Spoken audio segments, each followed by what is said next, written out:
പക്ഷിയിടിച്ച് വിമാനം അപകടത്തിൽപ്പെട്ടു എന്ന വാർത്ത ചിലരെയെങ്കിലും അത്ഭുതപ്പെടുത്തിയിരിക്കും. ഇത്രയും വലിയ വിമാനത്തെ എങ്ങനെയാണ് ഒരു ചെറിയ പക്ഷി അപകടത്തിലാക്കുന്നത്?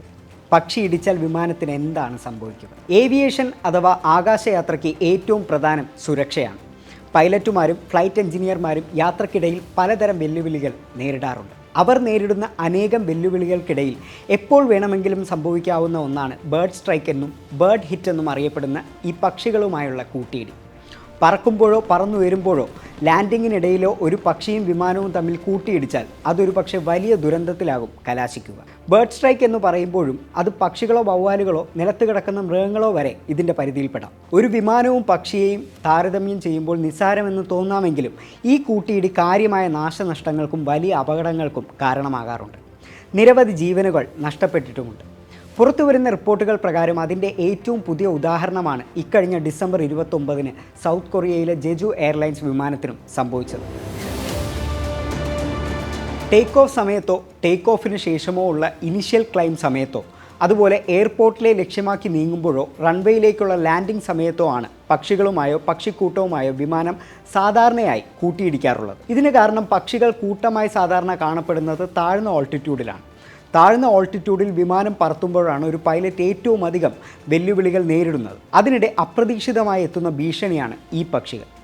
ഒരു പക്ഷി അല്ലെങ്കിൽ പക്ഷിക്കൂട്ടം വിമാനവുമായി കൂട്ടിയിടിക്കുമ്പോൾ വിമാനത്തിൻ്റെ വലിപ്പത്തെയും ബിൽഡിനെയും ആശ്രയിച്ചായിരിക്കും പ്രത്യാഘാതം. ചെറിയ വിമാനങ്ങളാണെങ്കിൽ കോക്പിറ്റിൻ്റെ വിൻഷീൽഡ് തകരുന്ന സാഹചര്യം ഉണ്ടാകും. ചിലപ്പോൾ വിമാനത്തെ മുന്നോട്ട് നയിക്കുന്ന മുൻഭാഗത്ത് വലിയ തകരാറുകൾ ഉണ്ടാക്കും. റാഡം എന്നറിയപ്പെടുന്ന ഏറ്റവും മുൻഭാഗത്തെ കൂർത്ത ഭാഗത്താണ് ഗ്രൗണ്ട് പ്രോക്സിമിറ്റി വാർണിംഗ് സിസ്റ്റവും വെതർ റഡാറും ഒക്കെ അടങ്ങുന്ന സംവിധാനങ്ങളുള്ളത്. ഇതുകൂടാതെ പൈലറ്റുമാർക്ക് പരിക്കുകൾ ഉണ്ടാകാനുള്ള സാധ്യതയും കൂടുതലാണ്. ഘടനാപരമായ മറ്റ് കേടുപാടുകളും സംഭവിക്കും. അതേസമയം വലിയ ജെറ്റ് പവർ വിമാനങ്ങളിൽ ഇത് എൻജിൻ പ്രവർത്തനങ്ങളെയാണ് കൂടുതൽ ബാധിക്കുക.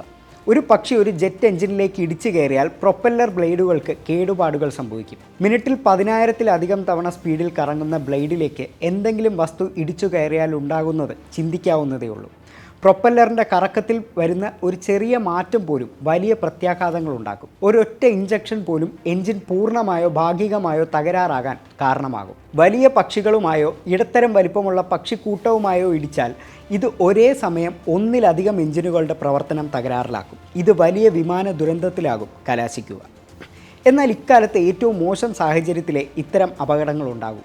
എല്ലാ ബേർഡ് സ്ട്രൈക്കുകളും അപകടം ഉണ്ടാക്കാറുമില്ല. മിക്കപ്പോഴും ഒരു പക്ഷി കൂട്ടിയിടിച്ചാൽ എഞ്ചിൻ്റെ ഭാഗമായ വലിയ ടർബൈനിൻ്റെ ബ്ലേഡുകളിൽ ഇത് ചതഞ്ഞരഞ്ഞ് ഇന്ധനത്തോടൊപ്പം കത്തിയെരിഞ്ഞു പോകാറാണ് പതിവ്. എഞ്ചിനുകൾ രൂപകൽപ്പന ചെയ്യുകയും നിർമ്മിക്കുകയും പരീക്ഷിക്കുകയും ചെയ്യുന്നത് ബേർഡ് സ്ട്രൈക്കും ശക്തമായ മഴയെയും നേരിടുന്നതിന് കൂടി വേണ്ടിയാണ്. എന്നാൽ ഒരു കൂട്ടം പക്ഷികൾ ടർബൈനിൽ ഇടിക്കുന്നത് ബ്ലേഡുകൾ തകരാനും ഇത് എഞ്ചിൻ്റെ പ്രവർത്തനം പൂർണ്ണമായി നിലയ്ക്കുന്നതിലേക്കും കാരണമാകും. ടേക്ക് ഓഫ് പോലുള്ള ഏറ്റവും നിർണായക ഘട്ടങ്ങളിൽ ഇത് കടുത്ത ഭീഷണിയാണ് പൈലറ്റുമാർക്ക് ഉയർത്തുക. ചെറിയ വിമാനങ്ങളിൽ പക്ഷികൾ കൂട്ടിയിടിച്ച് വിൻഷീൽഡ് തുളച്ചു കയറുന്നത് പൈലറ്റിന് പരിക്കേൽക്കുന്നതിനും താൽക്കാലികമായി നിയന്ത്രണം നഷ്ടപ്പെടുന്നതിനും ഇടയാക്കും. ഇത് അപകട സാധ്യത വർദ്ധിപ്പിക്കും. ഇത്തരത്തിൽ വലിയ പക്ഷിക്കൂട്ടവുമായുള്ള കൂട്ടിയിടികൾ അപൂർവമാണെങ്കിലും ഇത് വിമാനത്തിന് കേടുപാടുകൾ ഉണ്ടാക്കുന്നത് കൂടാതെ പെട്ടെന്ന് ക്യാബിനുള്ളിലെ മർദ്ദ വ്യത്യാസത്തിനും കാരണമാകും. അതേസമയം ലാൻഡിംഗ് ഗിയർ അസംബ്ലികളെ ബാധിക്കുന്ന തരത്തിലുള്ള ബേർഡ് സ്ട്രൈക്കുകൾ റൺവേയിൽ ഇറങ്ങിയ വിമാനത്തിനെ ഓടാൻ സഹായിക്കുന്ന ലാൻഡിംഗ് ഗിയറിനെയും ബ്രേക്കിനെ പോലും തകരാറിലാക്കും.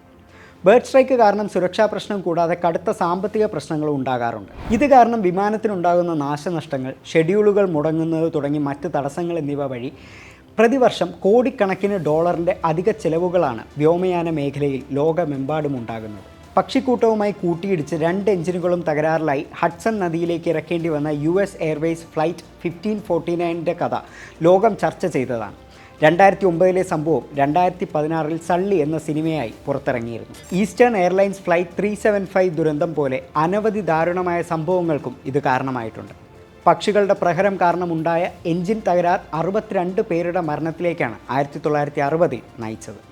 ഇൻ്റർനാഷണൽ സിവിൽ ഏവിയേഷൻ ഓർഗനൈസേഷൻ്റെ കണക്ക് പ്രകാരം 2011 മുതൽ 14 വരെയുള്ള കാലയളവിൽ മാത്രം 65,139 ബേർഡ് സ്ട്രൈക്കുകളാണ് റിപ്പോർട്ട് ചെയ്തത്. ഇത് 2024-ലേക്ക് വരുമ്പോൾ 38% വരെ വർധനമുണ്ടായിട്ടുണ്ടെന്നാണ് അനൗദ്യോഗിക കണക്ക്. വിമാനത്താവളത്തിനടുത്ത് അവശിഷ്ടങ്ങൾ കൊണ്ടിടുന്നതും തൊട്ടടുത്ത് ജലസ്രോതസ്സുകൾ ഉണ്ടാകുക, തുറസായ പുൽമേടുകൾ ഉണ്ടാകുക എന്നതൊക്കെ പക്ഷി ഇടിക്കാനുള്ള സംഭവങ്ങളിലേക്ക് വഴിവെക്കും.